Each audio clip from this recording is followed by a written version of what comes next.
empezar a mirar el reloj. Pero yo quiero alabar al Señor Jesús. Si lo sabe, cántelo conmigo. Precioso Jesús, mi Redentor, amado Señor, eres todo para mí, te adoraré.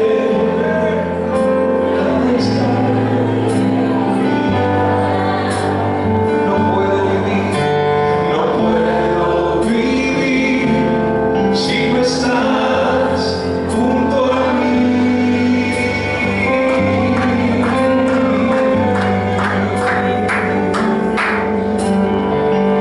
Al contemplar tu obra en la cruz, tanto amor derramado y todo por mí, con gratitud me quiero acercar, solo tengo mi vida,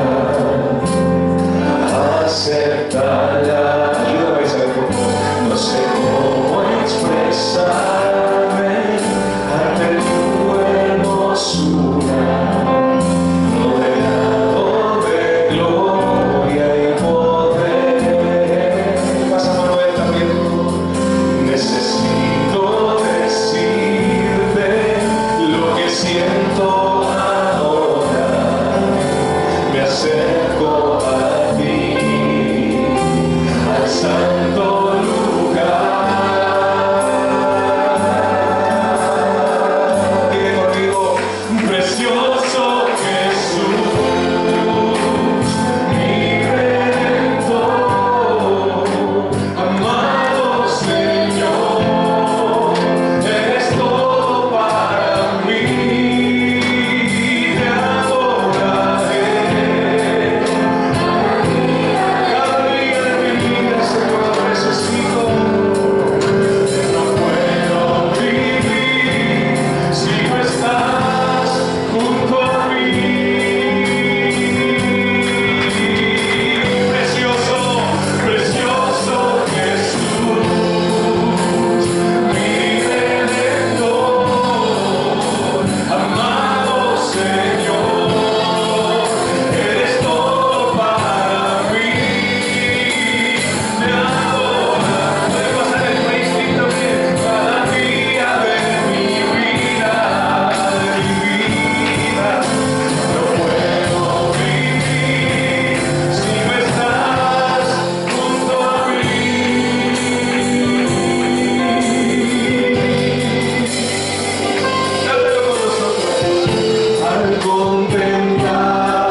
siendo nosotros pecadores, diste tu vida por nosotros en la cruz.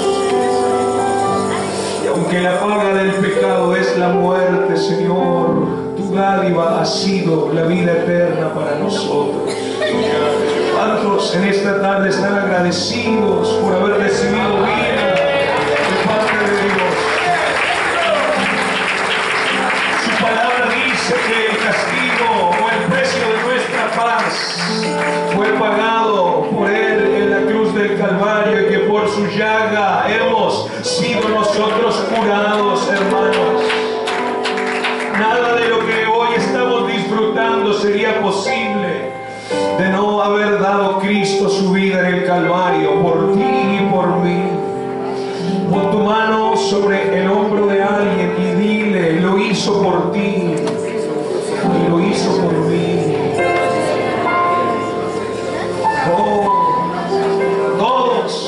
Todos nosotros nos habíamos descarriado y nos habíamos alejado de Él como ovejas. Cada uno se había ido por su camino, pero Jehová cargó en Él el peso del pecado de todos nosotros.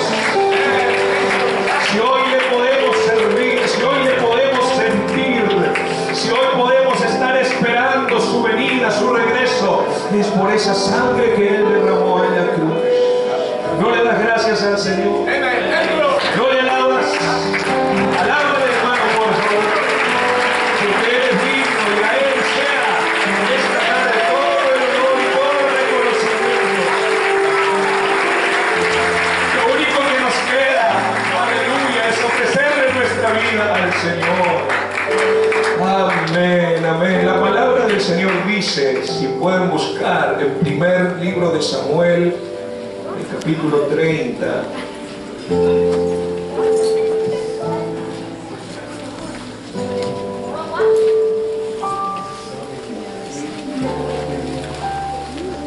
Mientras se encuentran, les entrego los saludos de nuestros hermanos colombianos. Les entrego saludos de la iglesia que está en Medellín, iglesia que era un grupo de amistad en 2009 cuando llegamos, y que hoy ya está contando como con unos 200 hermanos, gracias a Dios. Está bonita la obra allí, se ha convertido en iglesia madre, a pesar de no ser la más antigua. Tenemos iglesias en varias ciudades que supervisamos, pero Medellín, donde vivimos, se convirtió en la iglesia madre. La hija se convirtió en madre, y nos ha permitido el Señor abrir 5 lugares de predicación. Tenemos el santuario principal, que está así de grande como esto, luego 4 casas de oración como a 1 hora de distancia del santuario, en forma de círculo, en esa ciudad que tiene 5 millones de habitantes, Medellín. Y allí, hermanos, el Señor también nos ha concedido ya por 4º año trabajar en el sistema de la estrategia de Jesús, y tenemos en este momento 20 grupos de amistad en la ciudad. Y para nuestro regreso, ahora en diciembre, antes de que termine el año, vamos a abrir 2 nuevos grupos para terminar con 22. Estamos muy felices, hermanos, y cuando quieran y con el permiso del pastor, vamos para allá. Allá está su iglesia, su casa, donde también acabamos de celebrar nuestra primera convención nacional, con todo, hermanos, con todo, hasta con iniciación y ordenación de obreros y de ministros respectivamente. Dios nos ha bendecido, hermanos, y eso también es gracias a sus oraciones por el campo misionero, y gracias también al trabajo de las hermanas Dorcas de este país, que tienen en sus manos el proyecto Flor Azul, mediante el cual se sostiene este trabajo en diferentes países. Dios bendiga a nuestras hermanas Dorcas. Todo el mundo diga amén a eso. Dios bendiga a nuestras hermanas Dorcas. Primer libro de Samuel, el capítulo 30, del verso 18. Comienza diciendo en el nombre de Jesucristo: y David recobró todo lo que los amalecitas habían tomado. Voy a pasar al verso 19. Y no le faltó cosa chica ni grande, así de hijos como de hijas, del robo y de todas las cosas que le habían tomado. Todo, díganlo conmigo, todo lo recuperó David. Gloria a Dios. Ocupen su lugar, hermanos, dándole gracias a su Dios, a nuestro Señor. Le va a volver a hablar al que está a su costado y le va a decir: no te vayas muy lejos, hermano del piano. Le va a decir: recupera lo que te arrebataron. Díselo: recupera lo que te arrebataron, en español, o dígaselo en el idioma que deba. Aleluya. Gracias al Señor. ¿Cuántos de ustedes han estado alguna vez, hermanos, en una situación crítica en su vida? Yo he estado en muchas, hermanos. Recuerdo el día que el Señor me selló con el don del Espíritu Santo, sábado 3 de diciembre de 1988. Acababa yo de tener un accidente de tránsito el día anterior y estaba todo vendado, lleno de moretones. Me había chocado de frente con una camioneta, una troca, dicen acá en la frontera, pero yo iba en moto, hermanos, así que el paragolpes o el bumper, como le llame usted, fue mi cuerpo. Y con apenas 16 años el Señor estaba trabajando conmigo. Por eso le dije a la esposa del pastor, después de muchos años bajo el martillo, ¿verdad?, contra el yunque, pero el Señor lo ablanda a uno. No dijeron amén, pero es cierto. Y estaba allí en el segundo culto de una convención juvenil una noche, cuando el pastor Ron Fernández llamó al altar allá en Uruguay a todos los que quisieran ser sellados con el don del Espíritu Santo, y se me olvidó por completo el dolor, se me olvidaron las heridas, las suturas, todo eso, y corrí, hermanos. Yo creo que fui el primero en recibirlo esa noche, entre muchos que lo recibieron hablando en nuevas lenguas. Pero la cosa es que primero tuve que ir a una crisis y tuve que estar en lágrimas y en dolor. ¿Cuántos de ustedes han estado en lágrimas y en dolor alguna vez? Quizás no esté tan lejos eso y haya, como dijo el pastor antes que yo, alguien que ha venido así hoy, sufriendo por alguna dificultad, padeciendo persecución, injusticia o dolor espiritual, emocional, incluso físico. Habrá alguno que quizás esté enfermo en esta tarde, o alguien que de repente está endeudado, abrumado por su situación financiera, y sé que no va a decir amén, pero por dentro quizá está llorando porque los problemas económicos o los problemas familiares o los problemas matrimoniales o asuntos que tienen que ver con alguna mala noticia le están agobiando en este momento, y no me va a alcanzar el tiempo, yo creo, para describir cuántas cosas pueden pasarnos a nosotros, pero sí quiero ser enfático en esto. Traigo buenas noticias para esta iglesia en esta tarde, y es que nuestro Señor Jesucristo está de nuestro lado.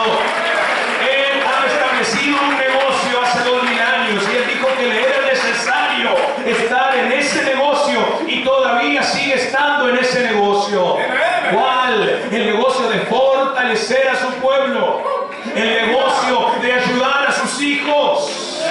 el negocio de restaurar vidas.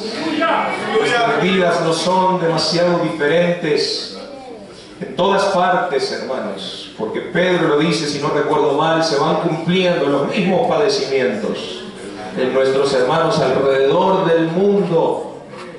Y aunque mal de muchos, consuelo de tontos, dicen, pero la cosa es que podemos hallar gran consuelo en el hecho de saber que aunque tantos y tantas en todo el mundo estemos padeciendo diferentes cosas, nuestro Dios pueda tener el control sobre todo eso.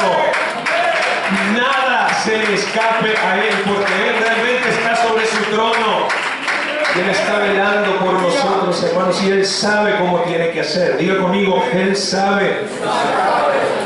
El texto o los textos que acabamos de leer son parte de una historia más bien corta, pero poderosa de la Escritura. Resultó que David había salido en una campaña militar con sus hombres y dejó el pueblo donde vivía, Siclag, en manos de unos ancianos y algunas mujeres, entre ellas sus mujeres. Y también quedaron allí los niños, los animales y los tesoros o los fondos que ellos manejaban. Todo lo dejaron ahí y se fueron en lo que aparentemente fue un error estratégico, el hecho de haber dejado desguarnecida de su pequeña ciudad. Y cuando ellos estaban allá peleando con los filisteos, porque David andaba con ellos escondiéndose de Saúl, acá a las espaldas de ellos llega Amalek y comienzan a destruir todo lo que encuentran, empiezan a raptar, a secuestrar a las mujeres, a los niños, a los animales, y a tomar de los tesoros de David y sus hombres, y lo que no podían tomar lo prendían fuego, de modo tal que saquearon completamente Siclag, y que cuando David llega, hermanos, se encuentra con una ciudad completamente destruida. Desesperado David, deprimido, desanimado por la situación, él hace, sin embargo, lo único que uno puede hacer cuando se encuentra en una situación como esa: se acerca a Dios. Di conmigo, me acerco a Dios esta tarde, y empieza a buscar por medio del sacerdote que estaba ahí el consejo de Dios, empieza a consultar a Dios acerca de qué hacer. Este es un sano hábito espiritual que todo creyente debería cultivar. ¿Cuál hábito, pastor? El hábito de pedir dirección espiritual a nuestro Dios. Levante su mano aquel que le hace preguntas a Dios de vez en cuando. Yo creo que hay que hacérselas todos los días. Cuando uno va a salir de su casa, cuando uno va a ir al trabajo, a la escuela, cuando uno va a venir de compras, lo que sea, iglesia, uno tiene que preguntarle a Dios cuál es su voluntad. ¿Cuál es el plan que Dios tiene? Porque sin duda alguna el plan de Él siempre va a ser mejor que el nuestro. ¿Lo creen? Dígame. Y David empieza a preguntarle a Dios, pero la cosa es que Dios a veces no responde enseguida. Y cuando Dios se tarda en responder por alguna razón, porque hay tres cosas que Dios nos puede decir: sí, no, o después, o espera. Y en este caso fue lo último. Dios no le habla enseguida, y ahí es donde muchas veces nosotros nos desanimamos del todo, y sumado al error que hemos cometido antes y que causó el problema, ahora le agregamos el error de desesperarnos y darle la espalda a Dios. ¿Cuántos saben de lo que estoy hablando? Me gusta decir que un error nunca se corrige con otro error, porque la cosa es que es lo que más frecuentemente nosotros hacemos. Estamos en el pozo, como dice David en el Salmo 40, pero en lugar de clamar a Dios con perseverancia, escarbamos. Y cada vez más hondo, ¿verdad? Porque estamos cometiendo un segundo error. Pero David no hizo eso. Él no permitió, diga conmigo, no permitió que la tristeza del momento nublara su mente, nublara sus decisiones, y consultó a Dios con perseverancia hasta que descubrió lo que Dios quería que hiciera. Por eso está usted en esta tarde aquí, porque Dios le quiere decir lo que usted tiene que hacer. ¿Está dispuesto usted a escuchar lo que Dios quiere que haga? ¿Y está dispuesto a hacer después lo que Dios le indique?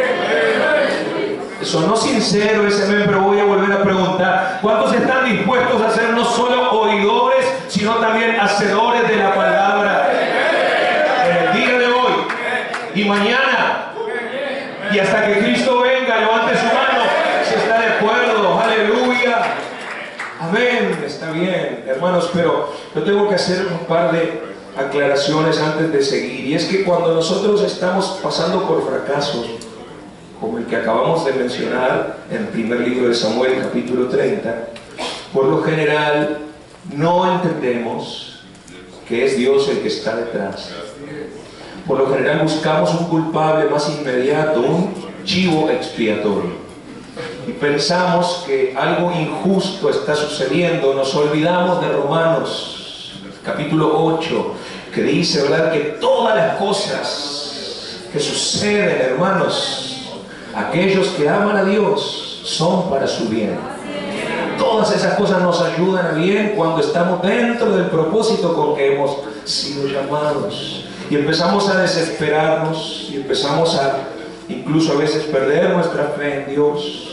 Pero hay algo bueno de David que tengo que decirles, y es que a diferencia de muchos de nosotros, y aunque él no tuvo una vida intachable, no la tuvo, y eso también es consuelo para nosotros, saber que como él fue, somos nosotros, ¿verdad? Gente con pasiones, gente con defectos, ¿ah?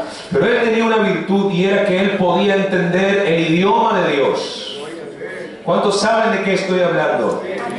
El idioma de Dios, el lenguaje de Dios, que se expresa no en palabras, aunque algunas veces Dios habla audiblemente a nuestra vida, pero por lo general Él usa las circunstancias.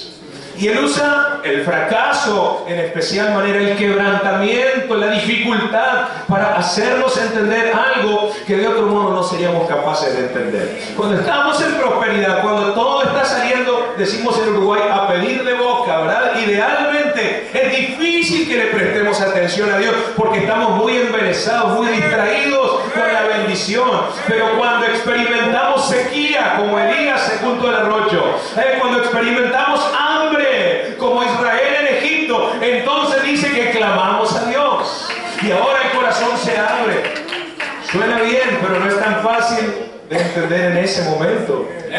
Aleluya. Qué bueno que David lo entendió y que él pudo honrar algunos de sus salmos que había escrito cuando muchachito, porque ahora ya David estaba hecho un hombre. Pero ya entre las ovejas de su padre, en una ocasión él escribió, ¿quién no lo conoce? Jehová es mi pastor, nada me faltará. ¿Sí? Todos lo sabemos de memoria, ¿verdad? Pero hay una parte donde dice, aunque ande en valle de sombra de muerte, no temeré mal alguno, tú estarás conmigo. Pero suena más fácil decirlo que sentirlo en el momento del valle de la muerte. Y ahora es cuando él tiene la oportunidad de demostrar que realmente está creyendo que todavía Dios está conduciendo su vida.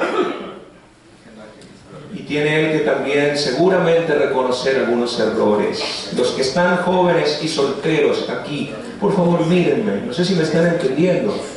La gente joven, hay cosas que hacemos en una etapa temprana de nuestra vida sin pensar en qué consecuencias va a traer para el resto de la vida. No les conté lo de mi mamá por casualidad. Prácticamente se iba a perder la segunda generación apostólica en nuestra familia. Qué bueno que Dios le dio una segunda oportunidad. David estuvo igual. La fe que su papá Isaí le había transmitido y que luego fue confirmada por la unción del profeta Samuel, hubo unos momentos en que casi se pierde. Si no, David no hubiese pedido a Dios que no se acordara de los pecados de su juventud, como lo hizo.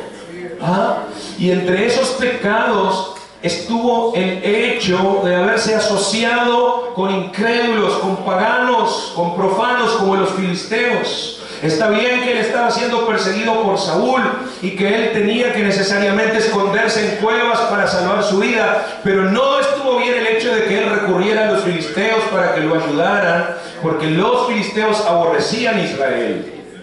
Paz de Cristo. ¿Sabe lo que eso significa en nuestra vida, hermanos? Cuando nosotros comenzamos a mirar hacia el mundo y a los recursos que Él nos puede ofrecer para encontrar cierta ayuda, es como estar peleando con nuestras propias fuerzas y las fuerzas que tiene el hombre. ¿Qué es lo que inevitablemente trae eso, hermanos? Desaliento, decepción, frustración, desencanto. Y por último, hermanos, muchas veces llega el diablo, ¿verdad? El tercer invitado no grato, y comienza a poner sus ideas. Ya no sirves para nada, eres un fracaso, mira cómo estás, ¿por qué mejor no acabas con tu vida? Paz de Cristo. Y ese es el proceso de deterioro en el que ahora mismo estaba David, y David no estaba haciendo otra cosa que sufrir las consecuencias de sus malas decisiones, porque esto que pasó con Amalek en realidad fue un castigo de Dios, porque David no estaba en el lugar que Dios lo quería. Paz de Cristo.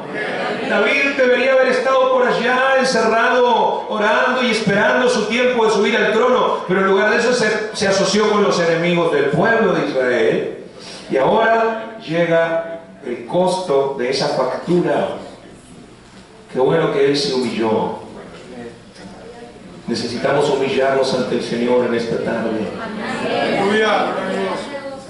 Me gustó ver hermanos aquí doblando rodillas. Hasta yo mismo tuve que hacerlo cuando cantábamos ese coro, ¿verdad? Y no sé dónde estuviera si a ti no te tuviera.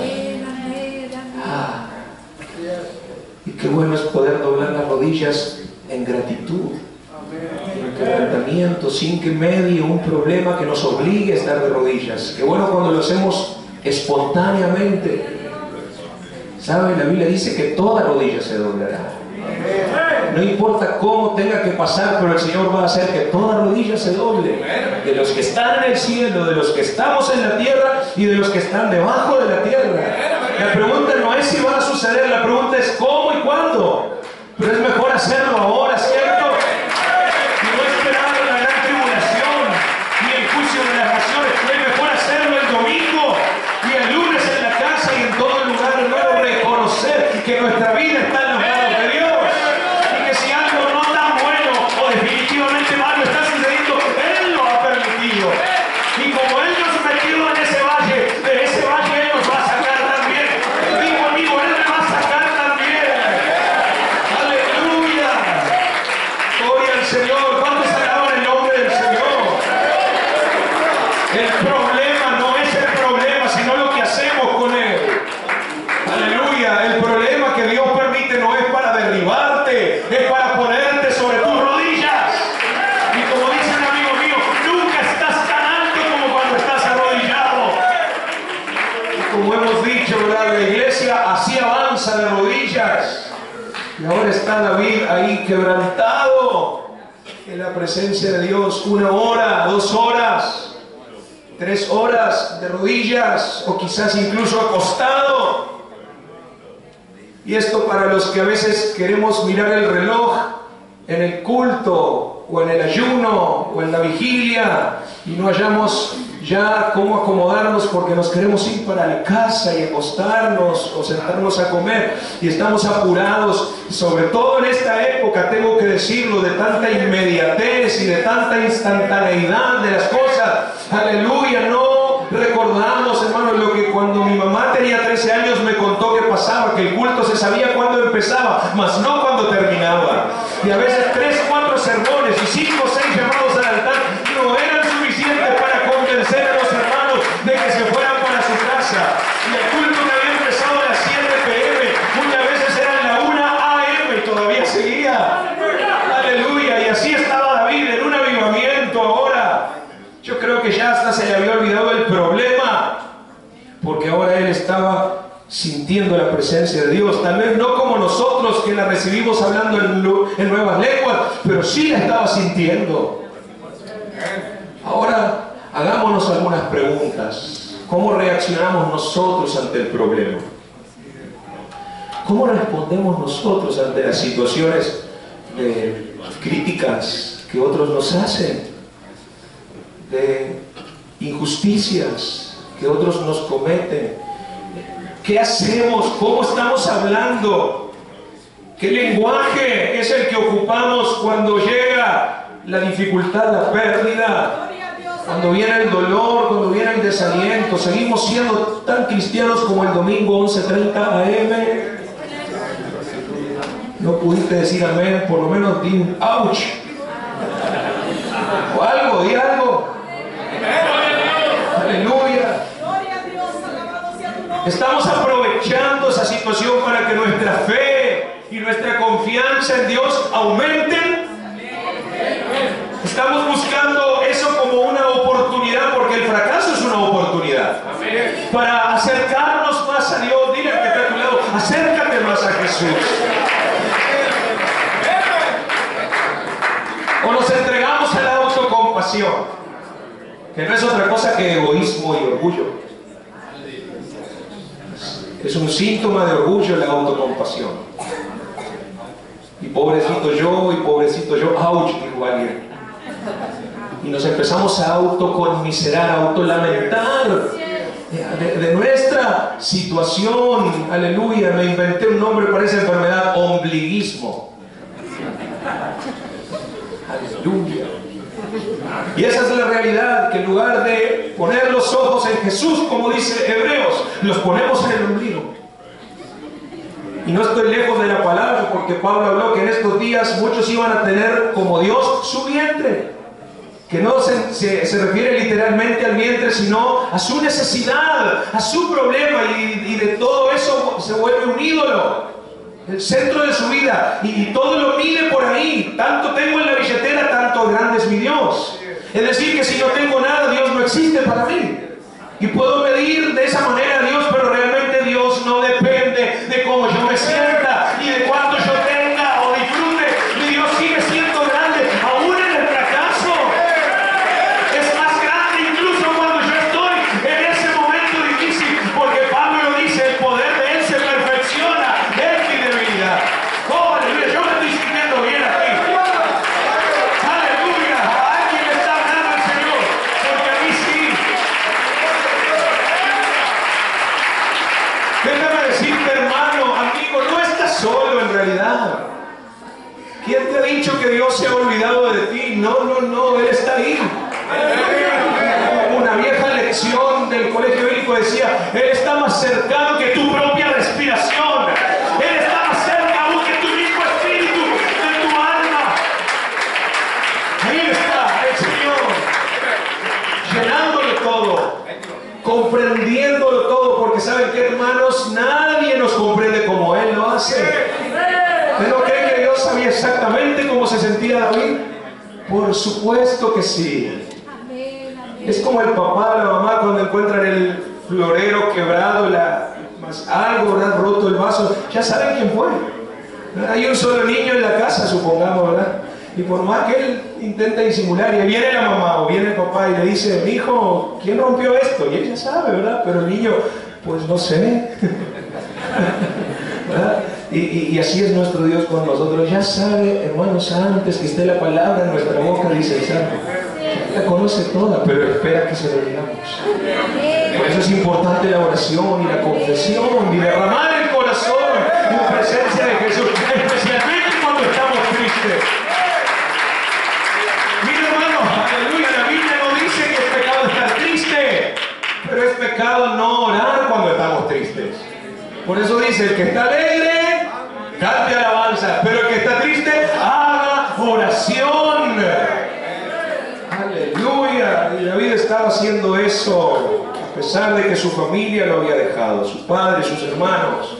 Su amigo Jonathan ya no estaba allí para ayudarlo, pero David encontró consuelo en Dios. El verso 6 que no hemos leído dice que David se fortaleció. Dígalo conmigo: me fortalezco en mi Dios.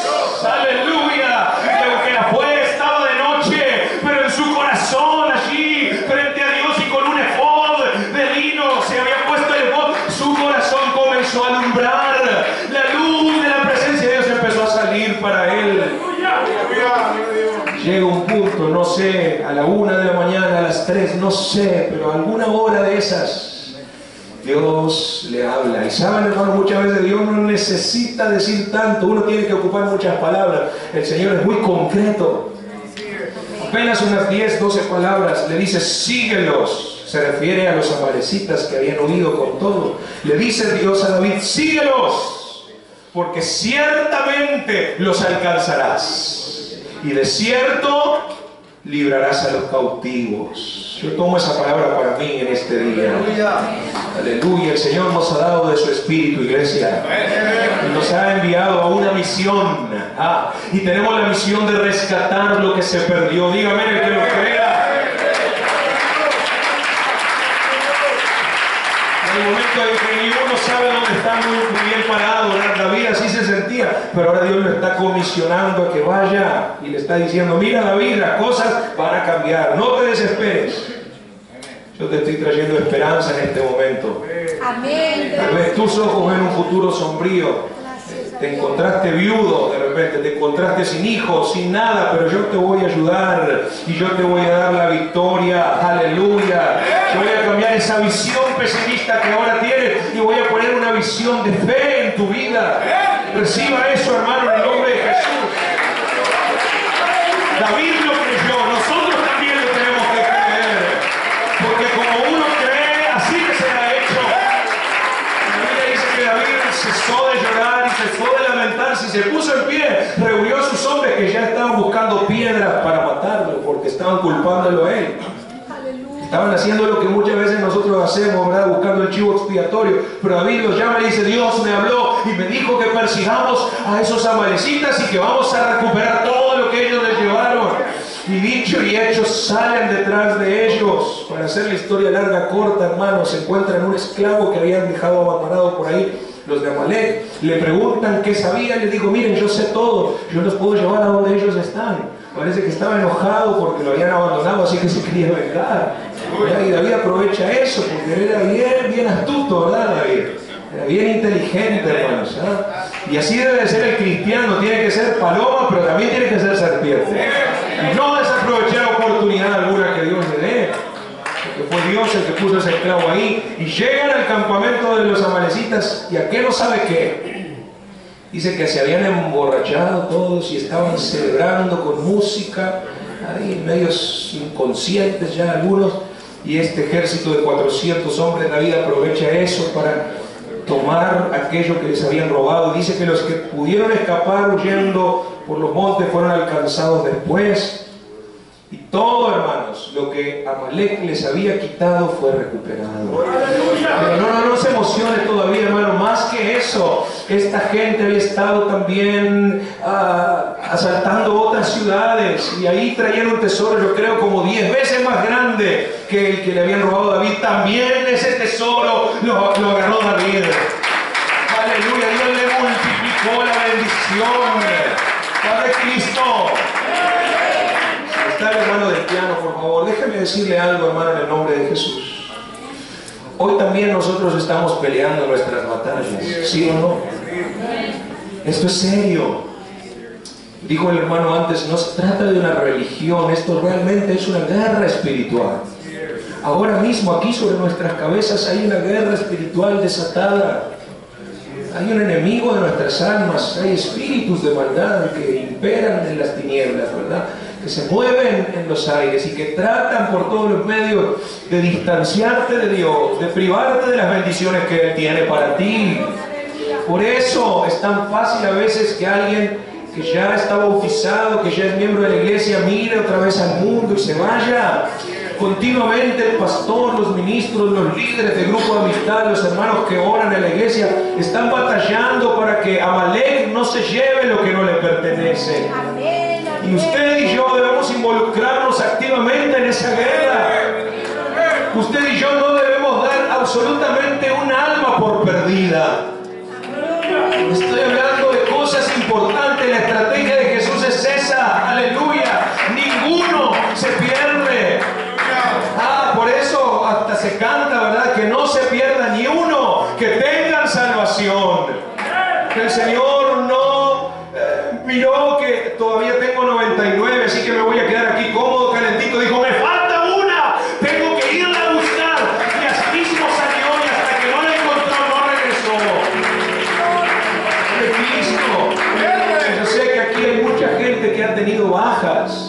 en su familia, y que incluso se ha llegado a resignar pensando, pues ya no va a volver. Yo mismo tengo 2 hermanas en el mundo que conocieron al Señor en la misma época que yo, pero luego miraron atrás y se volvieron a Egipto.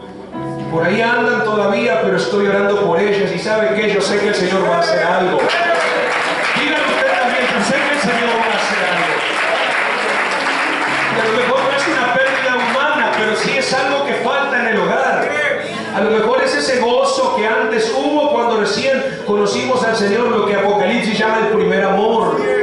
O quizá es sencillamente un ministerio que tú sabes que Dios te dio, al cual Dios te llamó, y piensas que ya no hay oportunidad para que tú le sirvas al Señor porque se te fue el ánimo, el entusiasmo, la pasión. Yo no sé qué puede hacer, hermanos, pero estoy aquí para decirles en el nombre de Jesús: necesitamos hoy trazar, como David, una estrategia para recuperar lo que Amalek nos ha quitado.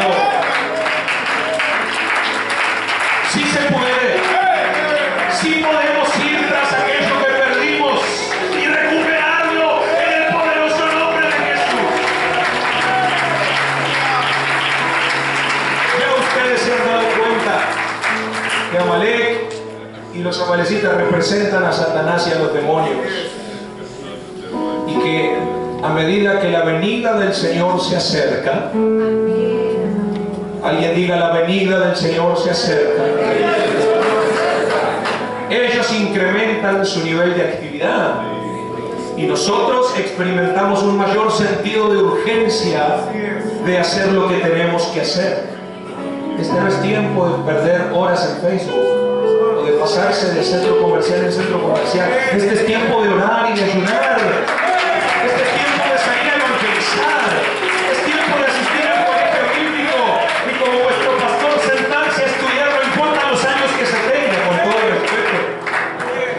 No hay edad para aprender, ni hay edad para dejar de buscar el rostro de Dios. Los días son buenos.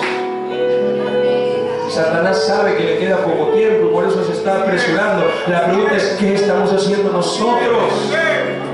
Es urgente. ¿Lo cree? Es urgente que recuperemos lo que los amalecitas nos han arrebatado.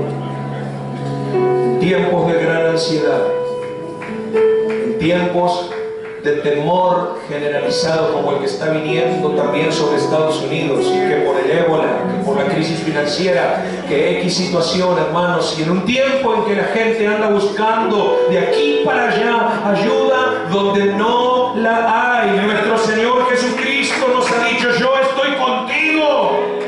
Nosotros tenemos, dijo el pastor, al verdadero Dios y la vida eterna, y Él puede.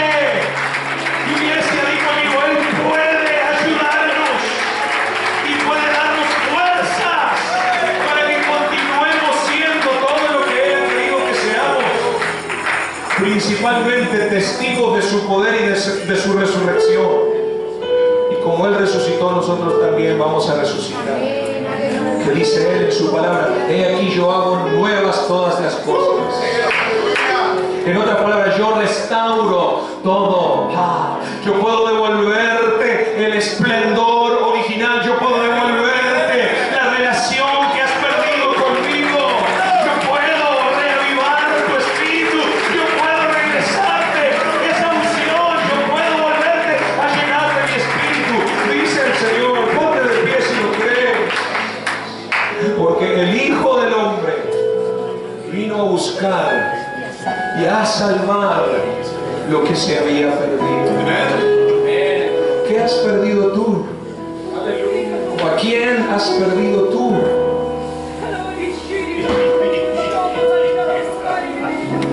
¿Qué fue lo que los amalecitas te robaron?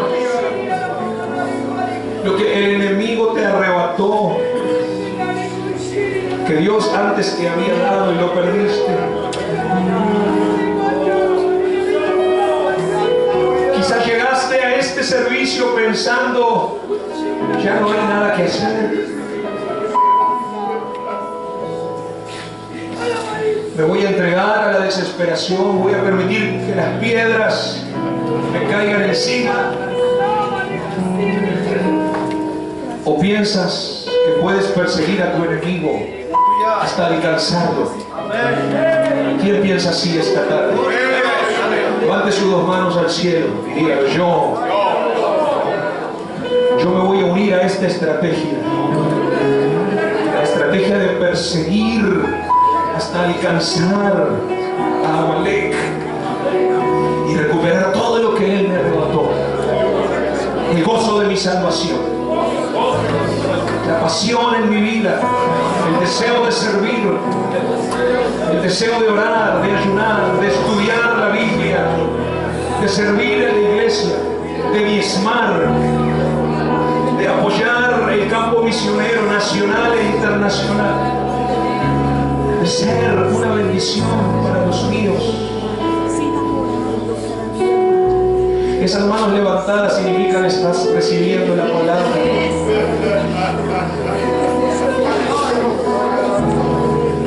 Si yo pudiera ir ahí donde tú estás, las alzaría más, pero no puedo. Tú lo tienes que hacer. Yo no puedo ir tras tu familia o tras tu relación. Yo no puedo. Tú lo tienes que hacer. Y ahora es el momento de la decisión. Hoy, 23 de noviembre de 2014, a esta misma hora, tú tienes que tomar tu decisión de ponerte el efod, como se lo puso a mi mamá en 1982, cuando se dio cuenta que toda su vida se estaba desbaratando, porque por más de 15 años le había dado la espalda a Dios, y sin Dios nada podemos hacer, ¿verdad? Y comenzó a orar y ayunar, se puso el efod de adoración, de humillación, y el Señor hizo la obra. En menos de 2 años salvó a toda nuestra familia. Hoy tengo hermanos ministrando en la iglesia, hermanos de sangre. Tengo primos que son pastores en la asamblea apostólica. Aleluya. Amalek tuvo que regresar todo lo que se había llevado, porque no le pertenecía ni nunca le va a pertenecer, porque es propiedad de Cristo. Aquello que Él salvó con su sangre, aquello que Él redimió. Aleluya. ¿Cuántos quieren venir a este altar? Algunos ya lo están haciendo. Y decirle: Señor, yo quiero recuperar lo que me robaron. Yo quiero ir tras esos enemigos.